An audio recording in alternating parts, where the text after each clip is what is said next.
Alright, in this problem, the inventor of a new game believes that the variable cost for producing the game is 95 cents per unit and the fixed costs are $6,000. The inventor sells each game for $1.69. Let X be the number of games sold. Alright, it has a part A and a part B. Part A says the total cost for a business is the sum of the variable costs and the fixed costs, and we're to write a total cost function C of the number of games sold.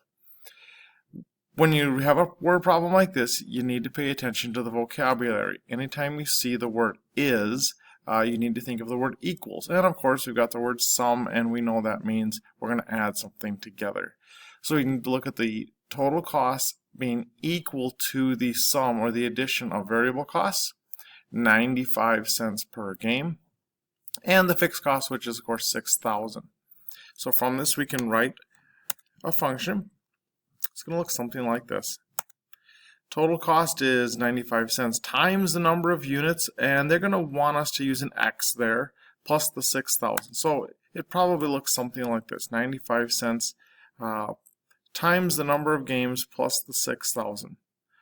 Part B, write the average cost per unit.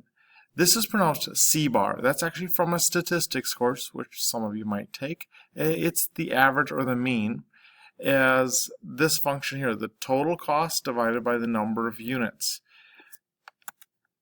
Anytime you want to find an average, you need to think of the average amount, or excuse me, the total amount, which in this case is cost, divided by some number, the total number, which in this case would be the total number of games.